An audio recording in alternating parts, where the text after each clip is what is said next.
Hello, this is Scott Bouldin, and I would like to welcome you to another edition of SBM Studios Podcast.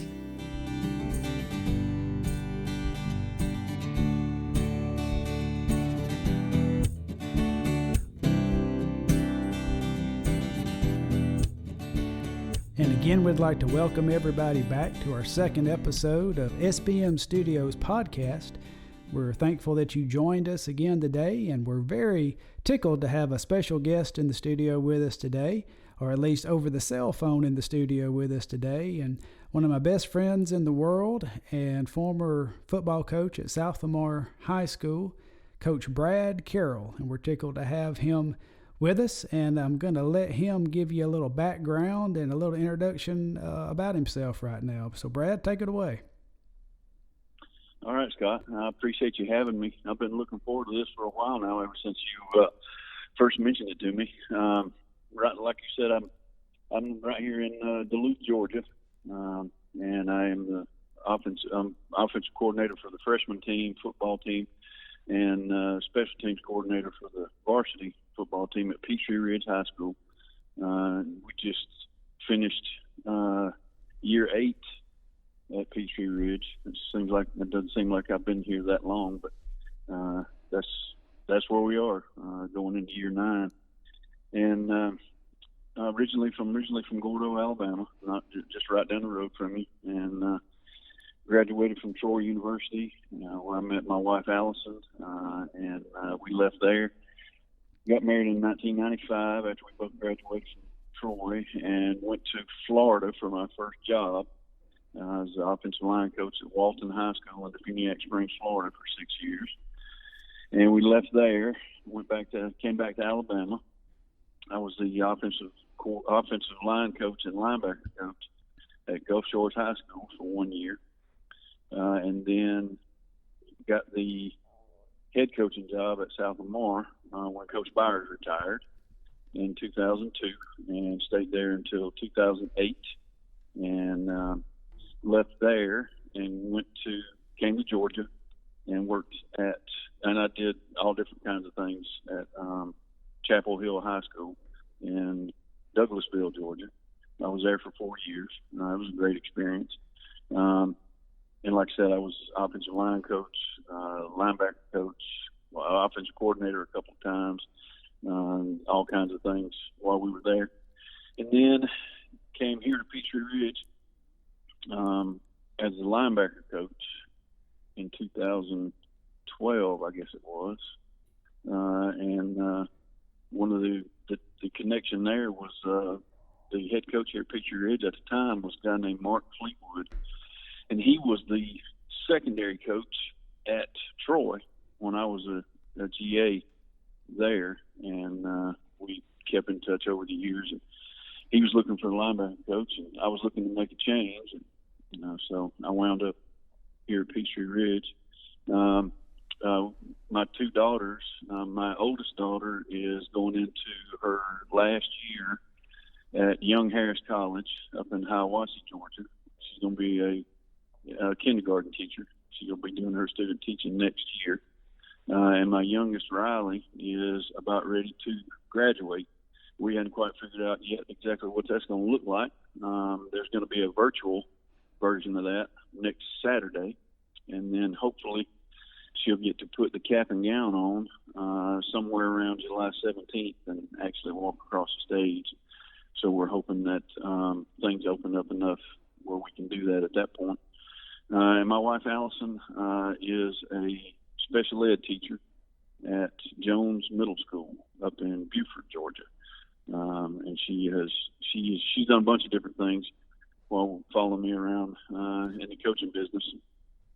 She stayed home with the kids when they were young. She was a librarian at Walton when we were there. She has been a parapro in special education, and then now she's gotten her teacher certificate and has found her niche, I think, as far as what she's supposed to be doing. She has discovered that she is a middle school teacher. God bless her. I'm glad that somebody can do that, because I don't think I could. I've been teaching seniors in high school for I guess the last 5 years now, and I've kind of gotten used to that. That's my little niche, and so that's kind of a overview of how we got to this point. Fantastic. And I'm with you on that. We all have our calling and our gifting, and that's like with me with youth ministry. I've always been more geared to those older kids, now with me, at least 7th grade and up. So that is in the middle school range. But if I had to do the elementary range, I would probably have to have some hands laid on me and have a whole lot of prayer or something, because I'm just not quite gifted in that direction. I do well with the older kids. Yeah, I couldn't do it. I couldn't do it either. Whatever, high school kids, whatever the class in social studies, I could just about go in there and get the job done. But facing a room full of kindergartners or first graders, and my heart would melt into my shoes. I'm sure. I'm with you. But I appreciate you giving us that background. And your family's special to me. We grew close over your time here in South Lamar. And I was thinking about that and taking a little trip down memory lane. I still remember the first time that I met you. I remember it was in the circle of South Lamar. Y'all had been hired in to become the coach at South Lamar, and there was some folks that wanted to have us make a connection, and I think it all kind of circled around as far as living arrangements, places to live, and there was a lot that was available next door to us, and I just remember meeting you for the first time in that circle, and I don't know how first impressions were in my direction, but I remember, and it's funny, I'm going to share some things a little bit down the road, but I remember my first take on you was a very stoic personality. Kind of at first it was a little bit hard to read, and I was like, well, I don't really know if he's going to like me or not, but I remember that. Do you remember that? Yeah, I do. I remember. I had been in the office, and that was, I hadn't only been there a couple of days, I guess, and I was trying to, still learn. I didn't even know what a copy machine was at that point, and I was trying to figure out, how to get practice organized and, what we were going to do when and all that kind of stuff. And I walked out the door and we talked right out front there. I remember that. Sure do. And you're not the first person to say that. I don't know what it is. And it's odd. It's odd because out in the public, people have no problem approaching me. Right. People ask me if I can reach stuff on the top shelf at Walmart. Right. And they don't have any problem. And just last week, me and the girls were up here at the Anytime Fitness where we go and work out in the mornings. And a lady came up to me and asked me to show her how to use one of the machines. And all the girls were giving me a hard time about it and saying that I needed to get a shirt that said staff on it or something. So that that's funny. People would ask me questions. But now in my role as a coach and a teacher, I've had several other people say that their first impression of me was that I was a little bit unapproachable, and so I don't really plan it that way. I don't really, I don't know. I've never taken myself that seriously, but I take what I do very seriously. Oh yeah, it's important to me to do, have all my ducks in a row and try to do a good job, because in what we do, we're asking the kids to work really hard, and I feel like, I should take my part seriously and all that and try to put together the best plan that I can. And so I don't know. That's just that's funny that you say that, because that's not the first time I've heard that. Well, it's good stuff, and we did hit it off, and I was very appreciative of the way that you welcomed me in as a volunteer. At that time, that was Garrett was just a little. No, there was no Garrett. Wait, let me back up. No, when you first came, there was no Garrett. You came in 2002, and he was born in 2003. So that was during the time I had just started doing the youth ministry at Kennedy Baptist in 2001, and you came in 2002. So you were there in that Yeah. time where I was volunteering a lot of time in the school already with the FFA quartets and Scholars Bowl and different things like that. And after we hit it off, you welcomed me in and let me hang around with you and help you out with the football stuff. I remember, I think the thing that I did the most was probably the filming.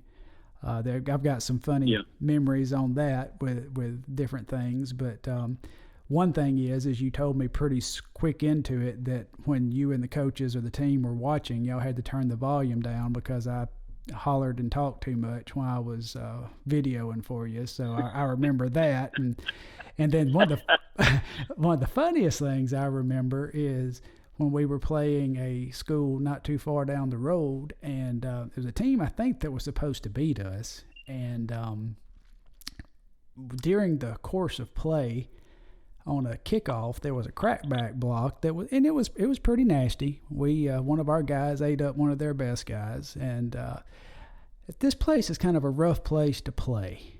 And I remember me and Coach Mitchell sitting in the press box, and all them folks turned around because we were on their home side, and they started cussing us like dogs. And I mean, I remember specifically seeing one woman, she never dropped a cigarette out of her mouth when she was cussing us. And over the headset that Coach Mitchell had, you apparently had heard what we were getting. And after that game, when Coach Mitchell and I were coming down, we looked up and y'all had sent about 3 or 4 big old guys from South Lamar over to our side to help us out, because obviously I'm way too little to get in the middle of a ruckus, so that was much appreciated. You were looking out for us. But do you remember that? I do remember that. Yeah. I even remember a couple of the guys that went over there. Oh yeah, I remember that. Oh, I can call their names. We'll let that lie, but that was good stuff. But our friendship grew, and I really appreciated it, and I love being a part of it. I was thinking a couple of things, takeaways. I remember right at the end, right before that you did move to Georgia, we had talked about you were actually going to be gracious enough to let me kind of start being under your wing a little bit on the coaching side, and that never materialized, but I was tickled with that and thankful for that. But the friendship that grew was huge to me, and that's one thing that has not waned to me since you moved. I know there's a lot of miles between us, but our friendship has stayed intact. And one of the most powerful memories from the coaching time that you had at South Lamar, and it really, and we'll talk about this with ministry and coaching a little bit in a few moments, but as I said, I was in the middle of a youth ministry, and the South Lamar School was a huge part of my youth ministry. Even though, only a few of those students went to Kennedy, where I was a youth pastor, I believed in putting time into the school. And we connected largely on that, and one of my favorite memories of your time was, I think it was the last 2 or 3 years or so, but every Tuesday morning, you and Coach Harper and myself would meet at the field house way before anybody got to the school. And we had a time of devotion and a time of prayer, and praying over families and students and faculty in the school and anything else that came to mind. I remember that all was taking place in the time when my family had some sickness and a diagnosis came into play in my family. And I remember Coach Harper's daughter, there was health issues in that place. And then there were some other things we were all dealing with, and that was just a very powerful time and something I miss greatly, that time of fellowship and friendship. And it meant a lot to me to know that 2 coaches from the school cared enough about the kids and the students, and to meet like that and to pray over them, not just every once in a while, but it was on the calendar. Every Tuesday we met, and that's one of my favorite memories. Yeah, mine too. And I still think about that sometimes on Tuesday mornings when I'm driving to school. And it, I wasn't able to do that exact thing, at some of the other places that I've been. But fortunately, last fall, myself and one of the other coaches here, Coach Myers at Peachtree Ridge, he's the running back coach, and he does our weight room. and does a great job with it. And he has his own ministry where it's called Difference Maker, and he does all kinds of things with the kids and gets them involved in community service projects and things like that, and just spends a lot of time investing in other people, and does a great job. He's got a Facebook called I'm a Difference Maker, and they do all kinds of things. One of the things that they always do that I wouldn't have thought of this, but he gets the kids together, and there are people in the food service industry that don't get holidays off. I know things are tough in the food service industry now, but one thing before all this happened, they were working all the time and not getting holidays off. And one of the things that they did was they took gift baskets to people that had to work on Thanksgiving Day. And the Waffle House right here was one of the places that they took the gifts to and things like that. So he and I meet together on Wednesday mornings now. It worked out that was the day that we could make it all work with our schedules and everything. That's and fantastic. So we do the same thing we always used to do. I've got a FCA devotion book, and we read about it, read out of it, and then there's a section for notes in that devotion book, and I write down any prayer requests that anybody has. And Coach Hughes, one of the other coaches, he met with us first semester. But then second semester, his schedule changed and he couldn't work it out. But it was three of us there for a while, and so. But now this second semester, until all this happened, about March the 12th, until then it was Coach Myers and myself, and so we're still trying to do that kind of thing and try to do what we can to. I don't know. I have to work really hard to renew my mind and. To try to keep myself on the right track. It's a constant struggle.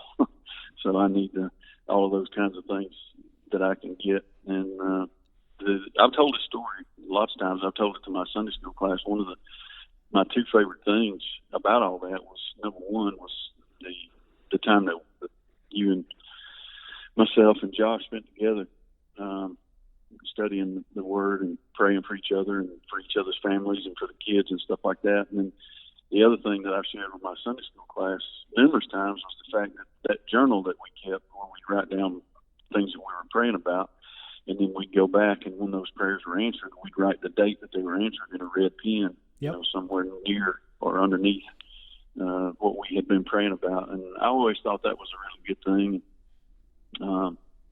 something that can be beneficial to go back and see how God has done things over the course of time.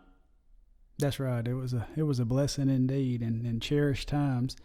And talking about cherished times, I know I want to ask you a few questions while I have you on the line here and talking about. I know you've had several coaching stops, and if you went through all your memories from all of those, I know you've had great experiences at every stop. But maybe if you could just share some of your favorite memories from your coaching time at South Lamar.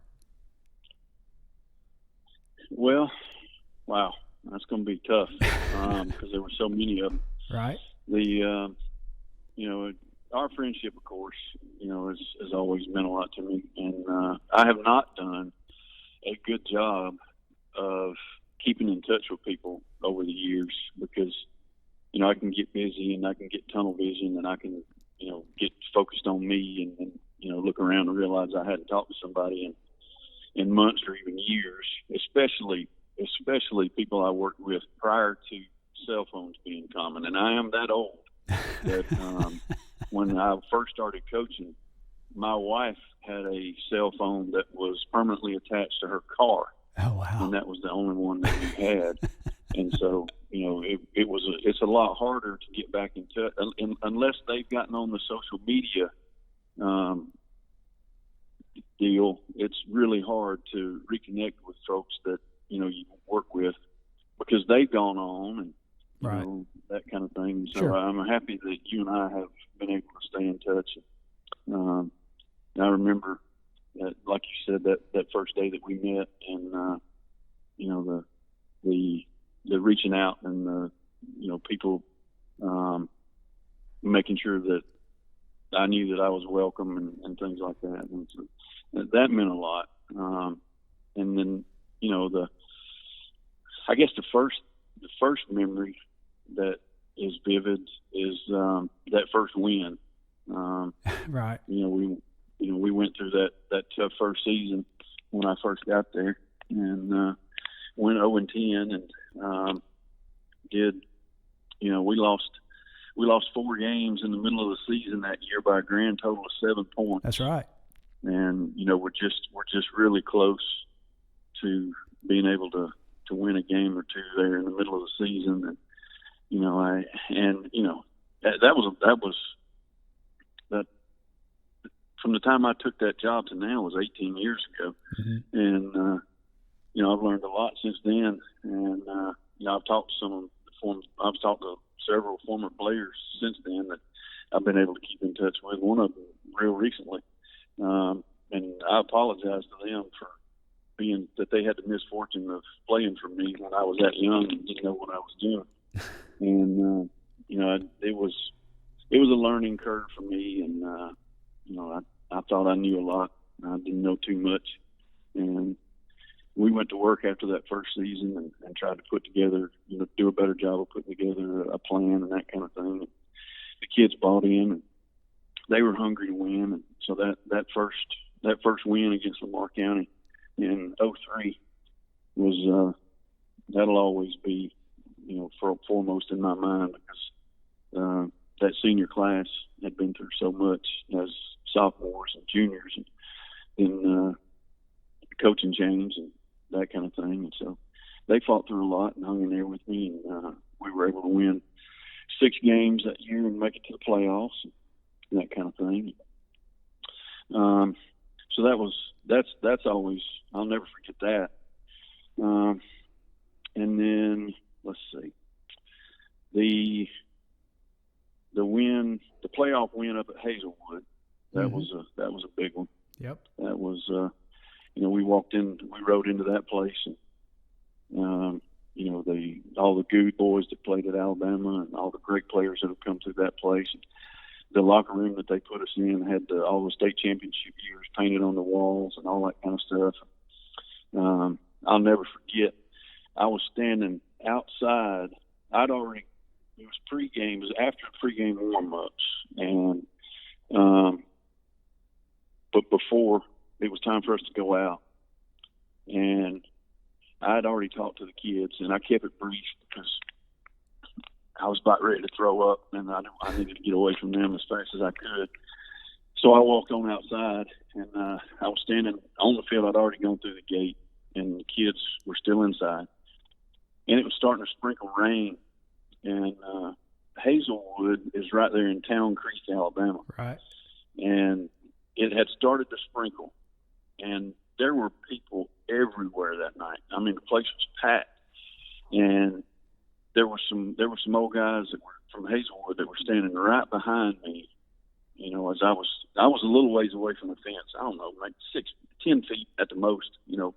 Out on the field, right. And they were right on the fence, talking about how when it rains, the creek's gonna rise, and they kept saying that over and over again. And I just kind of smiled and kept my back turned to them. I never turned to look.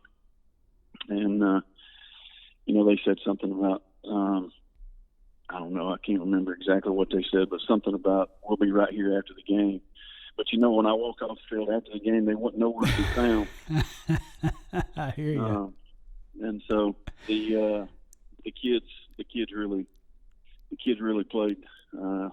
They played really well that night. And then the other one, and I'll let it go with this one. But this one, I will never forget. And it was the year that Parrish came to our place. That was on my list. And they had won the state championship the year before. Yep. And they were, if I remember right, I'd have to go back and look it up because, like I said, it's been a long time. But if I remember right, they were 7-0 and we were 7-0. That's correct. And it was the 8th game of the season. Yep. and they had something like a 17-game winning streak going or something like that. And they had just been wearing people out all season long.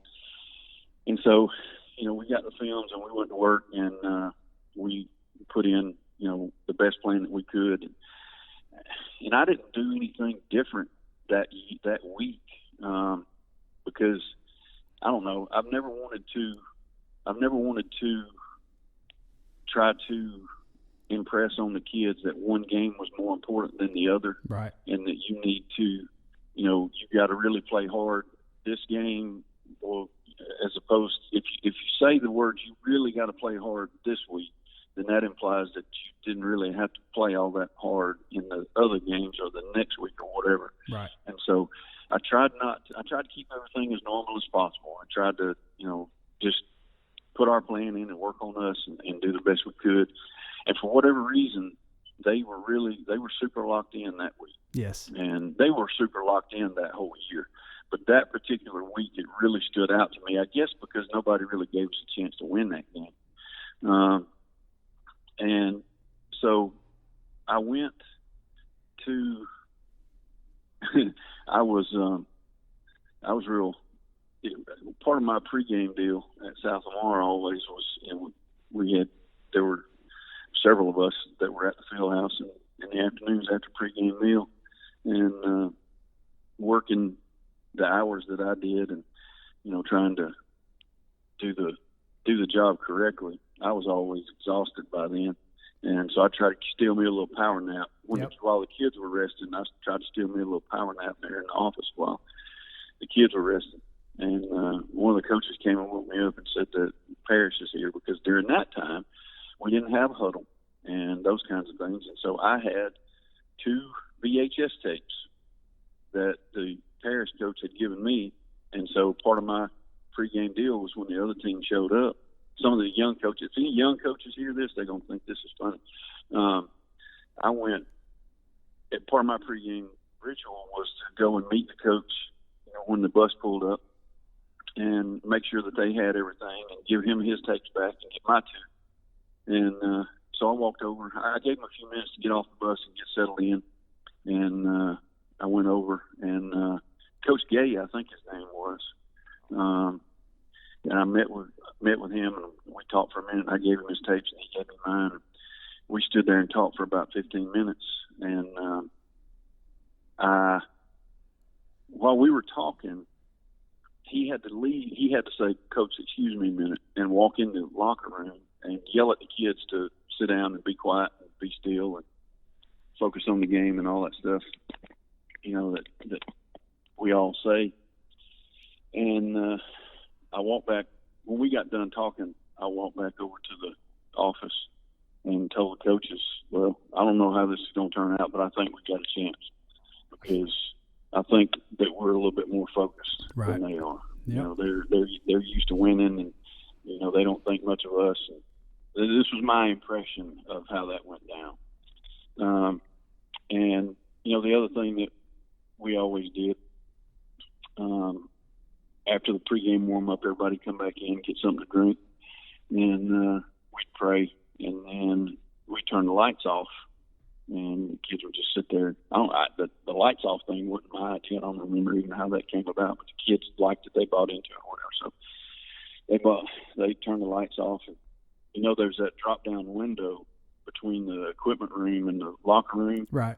And then the locker room, then the office door that goes into the equipment room is just you can hear everything that's going on in the locker room from the coach's office. Right. And, it was, you could have heard a pin drop in there. It was quiet as it could be. And those kids are sitting there in the dark, and we hear I guess it was it Channel 6 or Channel 13? It was ABC 30. It was it was the ABC 3340. It was they made it a game of the week. Yep. Yeah. Well, that helicopter flew over the field house and landed on the practice field down there behind the gym. Yep. While the kids were sitting in the dark in the locker room. Mm-hmm. And we went in there and turned the lights on and said, "Let's go." And with everybody with their helmets on and their chin strap buckled, they went out the locker room door. And back then, we all had those screw-in. All the kids wore those screw-in cleats that had the flat metal bottom on the bottom of them, because the rubber ones would they'd get eaten up so bad you were constantly having to change them. Mm-hmm. And the kids liked them because they made a nice little click-clack sound when they walked across the concrete sidewalk. Yep. And so they're all strapped up, and they walk out of the locker room door, and they're going down the sidewalk to the field, and you can hear the click-clack of the cleats as they're all walking. And I believe that those kids were so focused on the job at hand that night, if the gym had exploded, I don't think they would have turned their heads and looked. That's right. And I'd never have forgotten how serious they were and how intense and focused. And it showed, because we went out there on the field, and those kids, they played so hard and executed so well that we jumped on Parrish that night, and they weren't used to being down, and they never could recover. And so that was very memorable for sure. I remember it well. That's several games came to my mind when I was thinking about the history and special games, and they all kind of have a central theme of maybe a game when we weren't supposed to have a chance. Even that first win you spoke about against Lamar County, that one was not really expected coming off of the prior season, and there you go.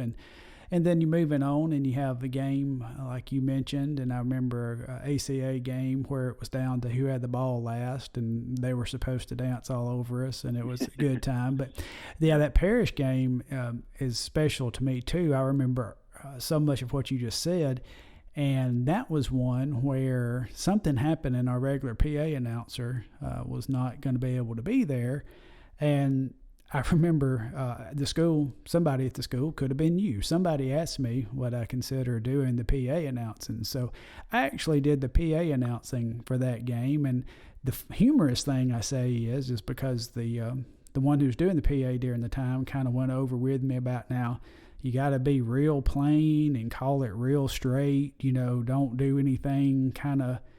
You can't be a fan. Call it straight. And which in my mind, I'm thinking, now every dadgum stadium that we go to, the announcers, you can tell that it's home field. And so I remember I had a student that jumped in with me, James Kilpack, or a former student, but we got up in there. He was my spotter. We didn't sit down through that whole game. And, I remember, when we scored a touchdown, I would put it to it, touchdown, Stallions, and just really kind of got energy and excited about it.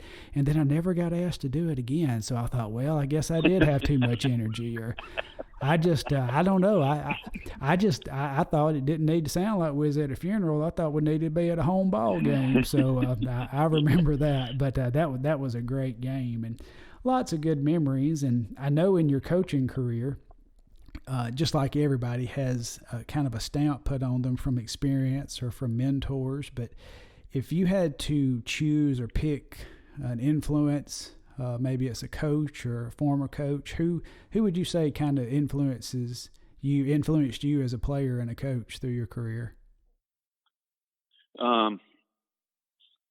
Well, if we're talking about just coaches and men who have influenced me, there would be wow, the list is pretty long, Scott, I'll tell you the truth. Maybe if you could pick a top one or two. Yeah, I'll if I got to pick, I got to go at least three deep. Okay. Okay, that's great. The first one would be my dad, of course. Sure, absolutely. My dad was instrumental, of course, in how I try to do things, and he set a really, really good example for me when it comes to. And I don't know that I don't think I've really measured up to this, but he set a really good example for work ethic and, the hard work that men do that is for the benefit of somebody else. And I just remember all those times when I was laying up in the bed and he was already up and getting in that Dattle gas truck and going to work. And a lot of times during the wintertime, I'd already be in the bed when he came home. And so he had a major impact on how I try to do things. And so that's where it all started. And then I after I got out of high school, went to junior college for a couple of years, and then decided that coaching was what I wanted to do. I was fortunate enough to be able to go to Troy, and Coach Larry Blakeney, being from Gordo, I played with. He didn't really know me. He knew Daddy, and he knew some of the other people who knew me. And I played football in high school with his nephews, and he was fortunate enough to, a great-hearted, great guy like him. Some kid from home calls him and wants to learn how to coach. I didn't know this then, but knowing what I know now, he was more than willing to try to help somebody. And I'll never forget it, because I figured that him being as busy as he was, and I had him playing at Gordo and one before I was born, and then playing at Auburn, and then coaching at Auburn all those years, and then getting the head coaching job at Troy. He was a larger than life kind of person for me. Right. And I called. I'm finished. It's the summer after my second year of junior college, and I'm trying to figure out what to do. And there's another story about how that all happened if we get time. So maybe not today, but some other time. But I felt like calling and leaving him a message wasn't going to do it. And I had to try to get him on the phone and talk to him myself, or this wasn't going to happen. And if this didn't happen, I didn't have a plan B. I didn't know what plan B was going to be. And so I'm at home, and it's summertime, and I spent all morning long trying to get him on the phone. And I must have talked to his secretary. I know I called 6 times, maybe 8, over the course, from 8 to 12 that morning. Mm-hmm. And every time she'd say, he's busy right now, can I take a message? No, ma'am, I'll call back. Okay. And finally, I'd done given up. And I called. She answered. I asked to speak to Coach Blakeney. She said, he's busy right now, can I take a message? I said, yes, ma'am. Gave her my name and my number and told her thank you and hung up the phone. And I went, and we live, growing up where I did, we live out in the country. And so there's always work to be done. So I was frustrated, and I went outside. I went to the shed. I grabbed a weed eater. I filled it up with gas, and I cranked it up. And I weed eated like a madman until the gas tank was empty. And then I filled that sucker up again, and I cranked it up, and I weed eated like a madman until the gas tank was empty. And by that time, I was exhausted, so I put the thing back in the shed and went inside and cleaned up and flopped down on the couch. And I'm trying to figure out what plan B is going to be. And sure enough, the phone rings, and I answer it, and it's Larry Blakeney. And he called me back. He didn't have to do that. He called me and asked me, he asked me, he knew that I had played with his nephews, and he knew that I was from Gordo and everything. And we got to talking, and he said, "Are you wanting to try to play?" And I said, "No, sir. I'm not. I'm not trying to play. My playing days are over. What I want to do is learn how to coach." And I'll never forget what he said. He said, "Well, if being a coach is what you want, then we'll give you a chance to earn that. So you come on down and sit and visit with me one day when you get a chance, and then we'll figure out what to do next." And so about 2 weeks later, we drove down and visited with him, and he wanted me to just get registered for school. And then when school starts and you get all settled, you come see me. And I registered I went down and registered and got all my stuff together and walked over to the field house, and he sent me straight down to the equipment manager to give me a bunch of Troy State University coaching gear, and that was the rest of the story for the next 4 years. That's awesome. And so without him and everything that I've learned from him and all of the lessons that he taught us and the support and the belief that he had in me, I could never repay. And so he's the reason why I am where I am. That's good stuff. And then, of course, he helped me get my first job at Walton High School in Defuniak Springs, Florida. And I went to work for the third guy that was the most influential person in my life and coaching career, and that was a guy named Bill Regal. And I talked to Coach Regal 2 weeks ago, and he retired, I guess 4 years ago now. And he was the age I am now when I went to work for him. Oh, wow. At Walton. And I worked for him for 6 years, and I watched him lead a football team that averaged going to the playoffs once a decade. We went to the playoffs for 4 straight years out of the 6 that I was there. We didn't go the first year, we didn't go the last year, but we went the 4 in a row in between. So that was I watched him just through sheer willpower and leadership and refusal to be denied, put that football team in a position where we were contenders. And I learned what it meant to watch film and be a student of the game, and to not get in, try to not, and I have had to go back and relearn these lessons. And I've made mistakes numerous times, and I remember what he said. And if I had just listened, then I could have avoided some of the heartache that I've had to go through. But that's just part of living, I guess. Oh, yeah. But, things like, watching film and what it means to invest in kids and build relationships and to work hard, and to one of the things that people probably don't give him enough credit for is trying to stay on the leading edge of trends in football, and you can't do everything, because you may not have the kids you may not have the skill set with a group of kids to do some of the stuff that's out there on the leading edge, and trends in high school football and things like that. But if you do, then it's best to be on the leading edge of that and try to stay ahead, of the competition and that kind of thing, and do what you can to give your kids the best chance to be competitive.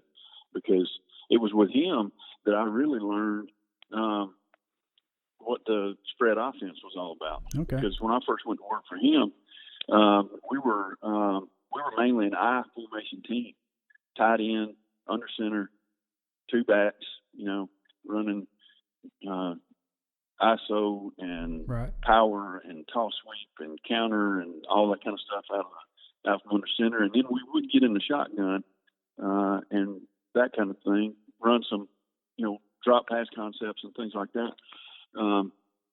But we got to the point where we just couldn't line up in the eye and compete against the people that we were playing against. And so his brother, Dan, coached at America's High School over here in Georgia.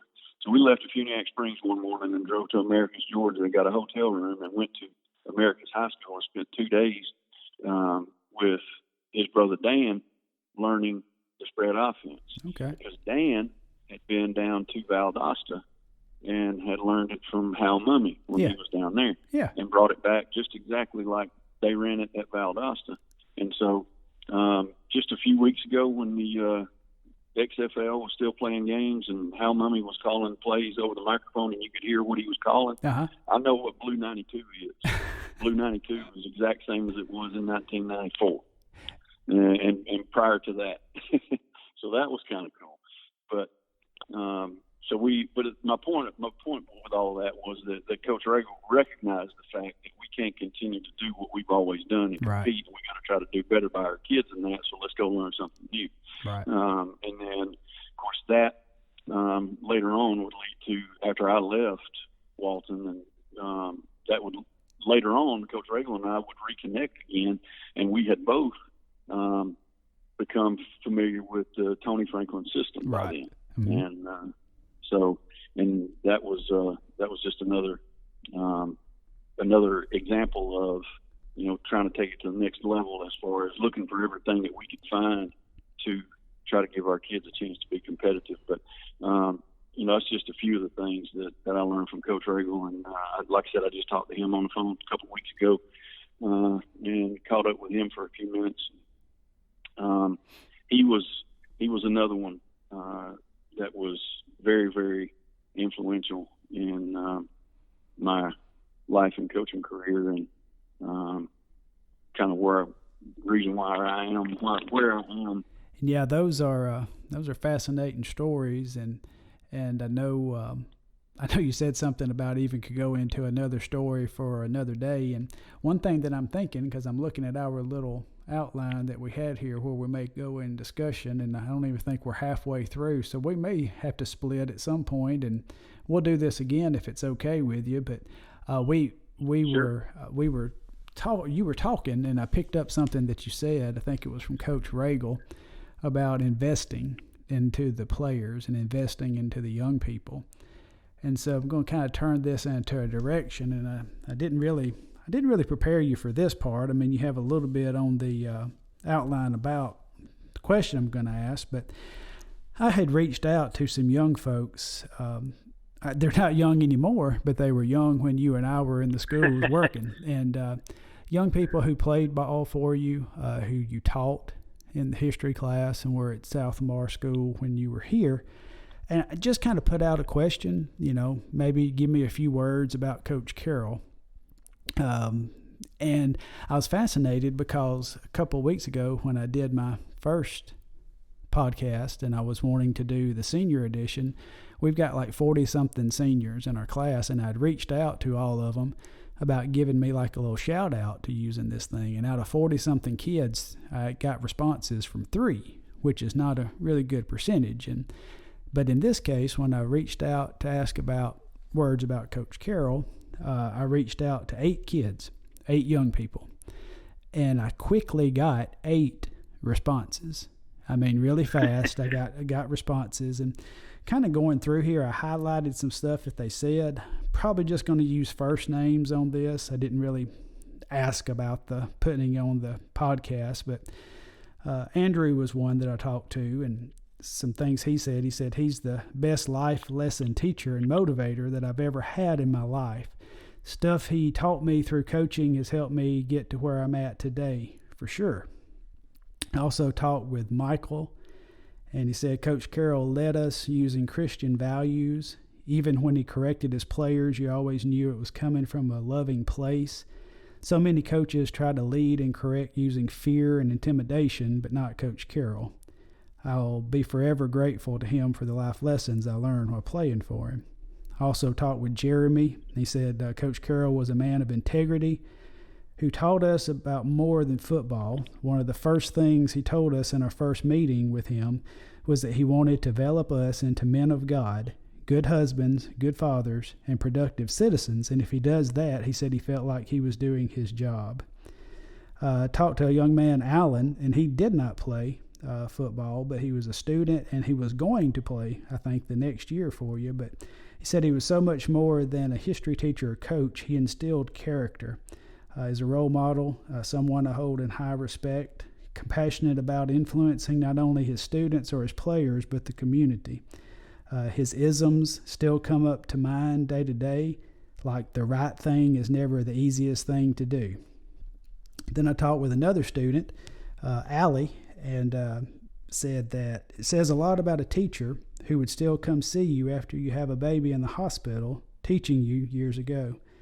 The older I get, the more I appreciate all the godly influencers that I've had in my life, and he's definitely one of the top on my list as favorites. Definitely my favorite teacher in school. Special man, always will be special to me. Spoke with a former player, Daniel. Said Coach never treated anyone differently. It didn't matter if you were a starter or a bench warmer. He always expected the same. He was an outstanding man. Another young man, Aaron, and I think you gave him a nickname that he still goes by today. We'll just go ahead and call him Crunk Man. But he said he thinks the world of you, a big part of his life and Daniel's life. And even though he didn't play it under you, he looked up to him as well, and said he stopped going to the games for 2 or 3 years after you left. So that was something that was a nice takeaway. And then this next one may have some edits in it, because I was telling Janice, I said, how in the world am I going to read this? And I was reading it to her, and it kind of choked me up a little bit, but I'm going to try to do it, and if I have to edit it, I will. But this came from Tyron. We know him as Doobie, but yep. When I asked about you, he said, well, first off, I got to include Miss Carroll, because without her, there's no Coach Carroll from my experience.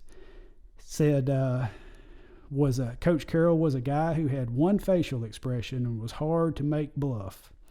Said that apparently he wasn't playing his sophomore year, and I think that y'all kind of recruited him to play, and then the rest is history, and he played well for you. But he said he got introduced to you and then to Miss Carroll, and he talked about how Miss Carroll was like a second mother to him. Think about her all the time. Never felt another woman other than his mother who loved and cared for him like she did. Said he was struggling in school with grades, and she took time out of her days and helped him after practice until he came home. Made sure he had something to eat and everything, and said the kids like little sisters to him. Said, I still praise them because they're some of the reasons I am who I am today, and I'll never forget them. I never have seen a coach who cared so much about a student, not just because of football, but because of who they are. He said he hated that they never got that state championship for you, but every time you stepped out of the field house, you let it be known that if you're not here to go after a state title, then you need to be somewhere else. And he ended up saying, oh, straw hat, a ring from Troy on his finger, short shorts, don't know about that, whistle in his mouth at all times. He said, love you, Coach, and thank you.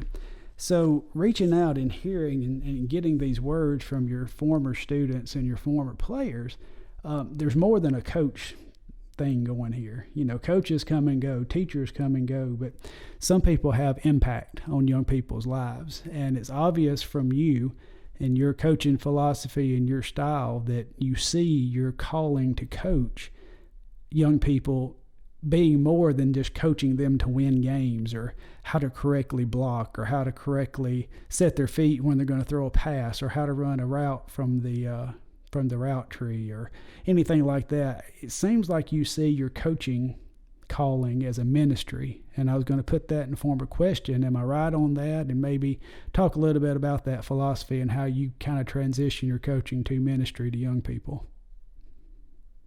Yeah. Well, I got to get it together here. I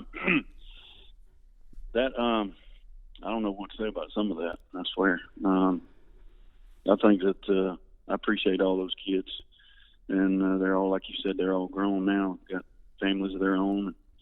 The fact that they even think about me at all anymore makes a grumpy old football coach feel pretty good. But I think they're being very gracious, and I'm glad that they have those fond memories. But it wasn't perfect, and I wasn't, and I could have been a lot better. And there were, I'm plenty of times when I didn't do the right thing, and I wish that I had always. But we did try to do right by the kids, and I say we because Allison was a big part of that. She was a huge part of that, and it was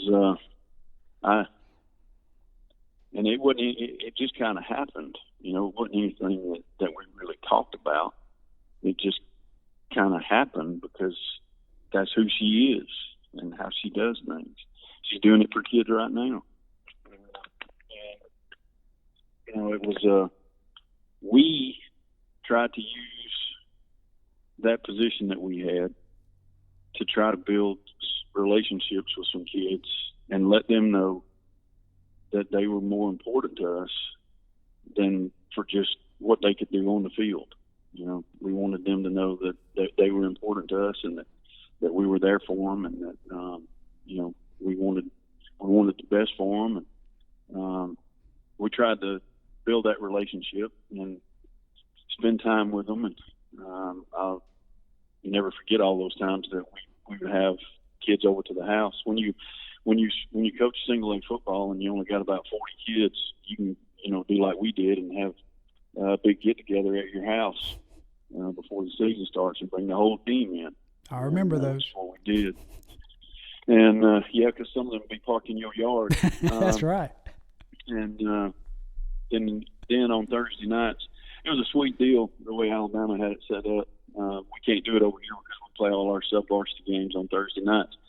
But we would play our junior high games on Tuesday night. And then later on, we would, and we picked this up from the coaching clinic that we went to, we would have practice. We'd have our Thursday practice before school on Thursday morning. And because it was going to be short anyway, and we could do everything that we needed to do in the morning, be sharp, get it done, go through all the special teams, you know, make sure we got everything covered. And then any kids that were struggling in the classroom, we'd have study hall for them. And then the ones that were fine, they got the afternoon off. And so, and then we'd have a certain number of seniors and usually one junior come over to the house after study hall on Thursday night, and Allison would cook for them, and then we'd watch the first half of whatever Thursday night college game was on ESPN that night, and then at halftime they'd leave and go home to go to bed and get ready for Friday morning. And so that was, you know, and then while we were there, we made it a point, you know, if the kids had a question or if they asked a question or something, of course I would answer it, but I always tried to, at my house, talk about something other than football, and just, you know, ask them a question and then find out about something that they were interested in and talk about it, you know. And so, you know, whatever it was, I don't have a clue. Everything under the hood of a car is an absolute, total, complete mystery to me.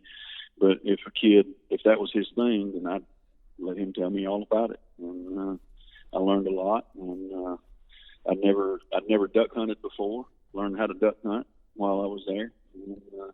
And if you hunt at all and you've never done that, don't, because you will spend a bunch of money on it because you're going to get hooked on it. So I can just tell you that right now, a little public service announcement on that deal.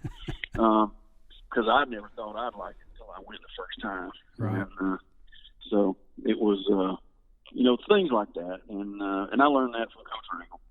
And you know, doing what you can for kids. And I don't know if you remember that old white truck I drove when I was at South Lamar. But oh, yeah. That was you know, you don't make a whole lot of money coaching and teaching high school. So I was still driving that car. I drove that truck home from college, and I was still driving it 4 years ago, as a matter of fact. Yeah. But I don't know. I wish I knew how many kids have been hauled around in that old truck. That's right. That's what I thought about. That's what I thought about when the junkyard guy came and hauled it off from my house. Uh-huh. That's what I thought about, was how many kids rode. And when I first started coaching, when I was at Walton, I used to haul them around in the back. I'd have one in the front, all my stuff, and then 4 or 5 of them in the back. You can't do that now, of course. Right. Back then, I just haul them through the neighborhood, and slow down and come to almost a stop, and wherever's house we were at, we'd hop out, and we'd keep going, and I'd drop them all off. I'd get to the end of the street, and I'd be empty, and then I'd go home. And, you know, and did that at South Lamar, too, and have, you know, just things like that, trying to do what kids need. And that's sometimes hard because what they sometimes need is not what they always gonna like. Right. And so if you don't have the relationship to fall back on, then it makes it hard. And I didn't understand that early on. And it caused me some problems when I was first starting out. But I learned that, from Coach Regal, from working for him for those 6 years, and hanging out with him and listening to him and trying to learn and those kinds of things. And so it's just like any other human relationship. Nobody likes to be used, and right. So there has to be a relationship there. Yes. That you can fall back on to get through those tough times, because and there's going to be tough times. And football is a good preparation for that, because there's all kind of adversity that you're going to have to learn how to overcome in a football game. And that's nothing, compared to the kind of adversity you face in real life when you don't have any kind of umbrella really, and it's just you, and you got to handle it. And that's right. So that it's an emotional game, and it's I've been plenty of times when I've gone into the locker room after practice or after a game, and walked up beside a kid and say, "Hey, you mad at me?" "Yeah." Okay, let's talk about it. Right. And then other times when I'd walk up beside one, "Hey, you mad at me?" "No, Coach, I ain't mad." "You good?" "Yeah, I'm good." "All right." And that if you don't have a relationship to base that on, then it's just a transaction. It's just I'm doing this and you're gonna do it for me, and right. that kind of thing. And so I tried to make sure that they understood that they didn't have to earn me caring about them. That was a given. Yes. And I didn't always do a good job of doing that, and I'm sure that they don't all feel that way, but I tried to. Allison and I both tried to do that, and still try to do it. And I just believe that that's part of it. And in the system, it's hard to ministry deal is you got to be careful in the right. public school system because sure. of the situation that we're in as far as state employees and things like that. And so, but it's like I was watching a video a while back. It's a YouTube video by John Maxwell, and he said, because years ago he stepped away from pastoring and started teaching leadership in the secular world, and he will teach a group of people, about leadership, and then wait for one of them to ask, "Where did you get all this stuff?" And then he'll tell them, "You're not ready for that. You don't want to know." And he'll make them ask 2 or 3 times, and then he'll tell them. And he said, "Look, you can teach a biblical principle without mentioning the verse that it came from, just simply by application and that kind of thing." And so, that you can do that because there's a lot of there's a wealth of information in the Bible about how to treat people and things like that. And so that's right. That is we do as much as we can and try to do what's right. Yeah, you and you do a good job with it. A couple of things I'm picking up on that, totally different realms, but the youth ministry and some of the things that you said largely go step in step with the way that your coaching or your leadership of young folks philosophy goes. And that comes around the building of relationships, because really in anything, nobody really cares what you have to say or what you're trying to sell if they don't know that you care about them.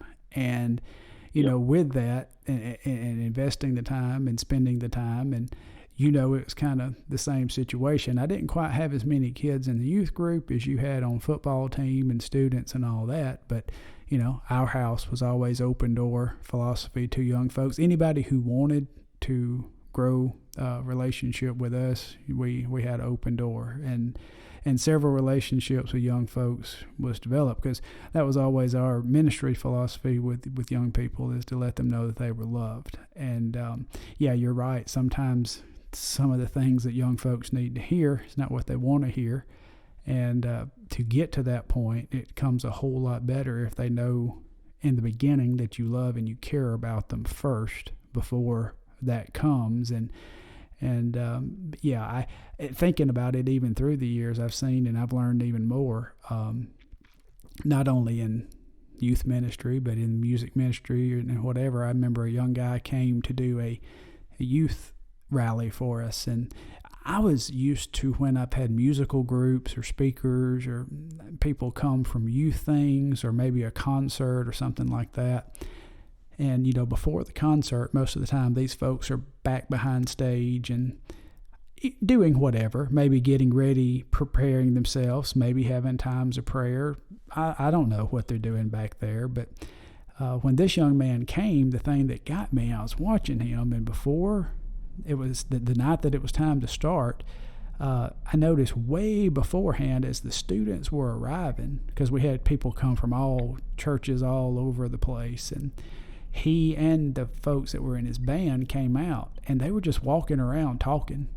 I mean, they would sit in the pews and spend, minutes and minutes. And I'm, not just a casual, hey, how are you doing? But like really sitting down with those young folks. And in having a conversation with him about that, he's talking about, well, I'm going to get up here and I'm going to present the gospel to these, and I'm going to present a tough message for some of them to swallow. And it's going to be a whole lot easier for them to swallow if they know that I truly care about them first. That I'm not here just for a gig. I'm not here just for a payday, and I'm here because I care about them. And that comes in the same, hey, you know it and I know it. There's a lot of folks on the teacher or the coach's payroll that are just there to get a check. That's the way it goes. But I know that they knew that you cared about them, and that was huge, and you were able to build those relationships. Now, it sounds like you've got a bird or something going on there. Yeah, I'm out here on the patio, and okay. It's that one is particularly loud and close by. Oh, that's okay. No, that's funny. I was just hearing that. At first, I thought you were whistling. I thought, what in the world? But anyway, so all those philosophies go together, and then talking about the faith too. Yeah, I mean, you can minister to young people, and they can know and pick up quickly that you're a Christian without having to have a Bible on your desk, without having to open it up and read a scripture. And then on the flip side, everything that you talk about as a state employee, what you can and can't do, has everything to do with on state property, like what you're doing on the field and what you're doing in the classroom. But then when you build the personal relationships with the players and the families and the students and the families, and that spills over to outside, then you can do what you want to. That's your personal life, and that's their personal life. And yep. and so it all works together. And I know that you see your coaching calling as a ministry. And yeah, I think what we're going to do, because I had a whole lot, we got a few more things that we were going to go over, but I think we might just kind of come to a closing here in a second. And if you're okay with it, I'll set up another time down the road, and we'll take off again, because a lot of good stuff here, and you're giving a lot of good conversation, a good background, and I enjoy talking with you. And I hate to kind of speed through and rush through anything, if you're okay with that. Yeah, that's fine. Okay. That'd be great. I'd love to do it again. Well, kind of wrapping this thing up, one thing I would like to have in this, since we did talk about your calling as a coach and your calling into ministry, do you have maybe a focal verse or a theme verse or a focus scripture that you kind of lean on for your coaching career, your coaching calling? Well,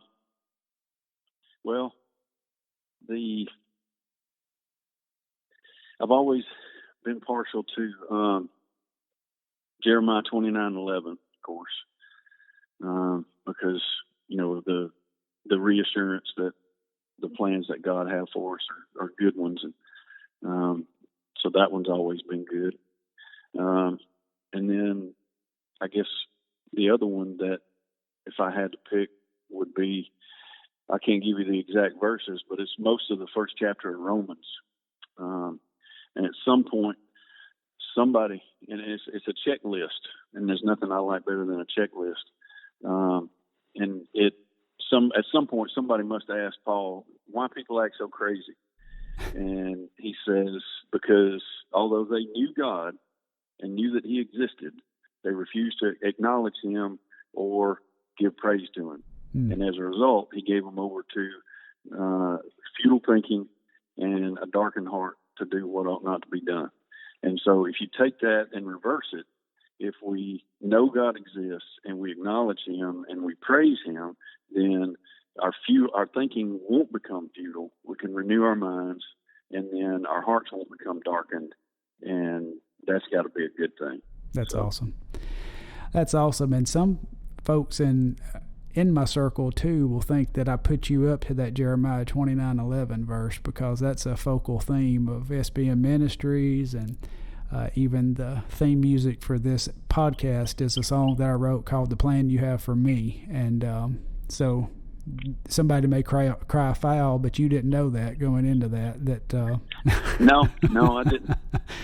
That's a centerpiece to a ministry. But well, Brad, I appreciate you taking this time. We've been on here for over an hour, and I'm thankful for you giving that time, and I hope you've enjoyed it, and I look forward to our next time, and we'll get something set up down the road. And anybody listening to this, because when we put this episode out, I'm going to tag you, and so there may be some people in the Georgia area that starts listening to this too. But anybody that's hearing this podcast, if you want to make sure you don't miss any other episodes, especially when Coach Carroll and I get back together, if you'll click subscribe, whether you're listening to this on Spotify or Apple Podcast or Stitcher or however you're listening to this podcast, if you'll click subscribe, then you'll be notified when the next episode of SBM Studios Podcast drops, and you'll make sure that you won't miss it. But I just appreciate everybody that listens to our podcast. Subscribe and support, share with your friends. And Brad, it's been a pleasure. I really thank you for your time, and you mean the world to me and my family, and I appreciate your friendship, and you're definitely in my innermost circle, and just thankful for the friendship that God blessed me with when he did send you down this way to our little corner of the woods, and look forward to the years to come. Yeah, I appreciate it. I really do. I appreciate you always being there for me when I needed somebody to talk to, even if I was 5 hours away. And I appreciate you putting the time into this and reaching out to those kids. And I thank them for the kind words. And that means a lot to me. And I've really enjoyed this. And I appreciate you asking me to do it. And I'll leave it with this last thought. I reached out to the kids, and I was going to include mine, but I'll put it here as we close. But as far as it goes, and I did, I think I put some stuff out on social media a few months ago, but talking about that checking on and being there. It's always, we get so busy. You mentioned it about not keeping up with people, and we get so busy, and it's easy to become me-centric. We're focused on what's going on in our little corner of the world, and we forget about things. And I just remember few months ago, just one particular day, you reached out and asked me if I had time for a phone call, and when you called, you was like, yeah, I really don't want anything, I just wanted to check on you. And there's not many people in this world that give a flip about one another anymore enough to take that time. And most of the time when you hear from somebody, they want something, they need something, and there's not many times the phone rings and somebody says, yeah, I don't need anything, I just wanted to hear from you. I want to make sure you was all right. So I appreciate you. That speaks loudly, and you can always call on me for anything that you need. I'll be here for you too. I appreciate that. I'm going to take you up on that. Yes, sir.